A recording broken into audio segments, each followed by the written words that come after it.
በኦንላይን የምትሸጥበት አዲሱ መንገድ ይሄ ነው። ምቾት በማይሰጥ ነገር ልጀምር። ኢትዮጵያ ውስጥ ያሉ አብዛኛዎቹ ቢዝነሶች ኦንላይን ላይ ናቸው፣ ነገር ግን በትክክል አይሸጡም። የኢንስታግራም ፔጅ፣ የቴሌግራም ቻናል፣ ዌብሳይት ጭምር ሳይቀር አላቸው። እንደዛም ሆኖ ግን ሽያጫቸው የወረደ ነው። እናም ዲኤም ላይ ዲፔንድ የሆነ ነው። ሽያጭ ሳይመጣላቸው ሲቀር የሚሰጡት ምክንያት ኢትዮጵያውያን ኦንላይንን አያምኑ፣ ችግሩ ዴሊቨሪ ነው፣ የክፍያ ስርዓቶች ዝግጁ አይደሉም የሚል ነው። እነዚህ ችግር ናቸው፣ ነገር ግን ዋናው ችግሮች አይደሉም። ዛሬ ኢትዮጵያ ውስጥ ሆነን በኦንላይን የሚሸጥበትን አዲሱን መንገድ አሳይሃለሁ። እያሰብክ ያለው መንገድ አይደለም። ኢትዮጵያ ውስጥ በኦንላይን መሸጥ በዌብሳይትም በአፕም አልተጀመረም። ፌስቡክ ላይ በሚደረጉ ፖስቶች ነው የተጀመረው። ከዛም ኢንስታግራም፣ ቴሌግራም፣ ዋትስአፕ እያለ ተስፋፋ።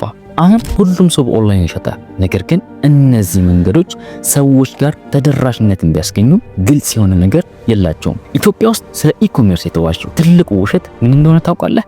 ኦንላይን መሆን ብቻ ሽያጭ ያመጣል የሚል ነው። አንተ ኦንላይን ስለሆንክ ብቻ ማንም አይገዛም። ሰዎች የሚገዙ ደህንነት ከተሰማቸው፣ ክብር ከተሰማቸው ነው። በኦንላይን የሚሸጥበት አዲሱ መንገድ ይሄ ነው። ፕሮዳክት መሸጥህን አቁምና እርግጠኝነትን ሽጥ። እንዴት ማለት ጥሩ ነው። ኢትዮጵያ ውስጥ የምትሸጥበት አዲሱ መንገድ ሲስተም በመገንባት ነው። በአራት ነጥቦች በደንብ ላብራራለህ። አንደኛ፣ ፕሮዳክቱን ትተህ ፕሮሰሱን ሽጥ። ይሄ ማለት የምትሸጠውን ፕሮዳክት ብቻ አታስቀምጥ ኦር አታሳይ። ሰዎች እንዴት ኦርደር ማድረግ እንደሚችሉ፣ የክፍያ ስርዓቱ እንዴት እንደሚሰራ፣ እንዴት ዴሊቨር እንደምታደርግ፣ ችግር ቢፈጠር በምን አይነት መንገድ እንደምትፈታ ግልጽ። ሰዎች ይሄን ሲያዩ ሙሉ ፕሮሰሱን ስለሚረዱ ውስጣቸው ሰላም ይሆናል። ሁለተኛ፣ ዲኤም የሚባለውን ነገር አስወግድ። በ2026 ፕራይስ በግልጽ መታየት አለበት። እያንዳንዱ ስቴፕ ግልጽ መሆን አለበት። ቀጣይ እርምጃ መታወቅ አለበት። አንተ ኖርክም አልኖርክም ሰዎች እያንዳንዱን ስቴፕ ማወቅ መቻል አለባቸው። ሶስተኛ፣ ለእያንዳንዱ ነገር ኮንፊርሜሽን ስጥ። በኦንላይን መሸጥ ማረጋገጫ ይፈልጋል። ይህንንም ቀለል ያሉ ሜሴጆችን እየላክ ማረጋገጫ ስጥ።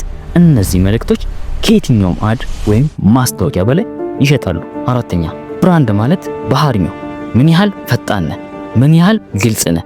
ምን ያህል ነገሮችን ትቋቋማለህ? ምን ያህል ፎሎ አፕ ታረጋለህ? ኢትዮጵያ ውስጥ እምነት የሚገነባው ድግግሞሽ ነው። በ2026 ኢትዮጵያ ውስጥ ማን እንደሚያሸንፍ ታውቃለህ? ትላልቅ ፔጅ ያላቸው ኦር ቫይራል የወጡ ሻጮች አይደለም። እነዛ ሲስተም ቢልድ የሚያደርጉ፣ ከደንበኞቻቸው ጋር ኮሙኒኬት የሚያደርጉ፣ ደንበኞቻቸውን የሚያስታውሱ፣ ስቴፖችን የሚያብራሩ፣ ጭንቀትን የሚቀንሱ ናቸው። የመጨረሻ መልእክቴ ኢኮሜርስ ኢትዮጵያ ውስጥ ደካማ ቢሆንም ኦሬዲ አለ። በኦንላይን የምንሸጥበት አዲሱ መንገድ ፖስት ማድረግ፣ ዲስካውንት ማድረግ አይደለም። የተሻለ ሲስተም፣ የተሻለ ኮሙኒኬሽን፣ የተሻለ ኤክስፒሪየንስ መስጠት ነው። ይህንን ማቅረብ ከቻልክ ሰዎች ለመነው እንዲህ ብለው ራሳቸውን አይጠይቁ። ሳምነቱ ያማል። ሐሳቡን ከወደድከው ላይክ፣ ሼር፣ ሰብስክራይብ ማድረግህን እርግጠኛ ሁን። ምክንያቱም ስለ ኢኮሜርስ የማታውቃቸውን እያንዳንዱ ነገር የምትማርበት ቻናል ነው። ቻው።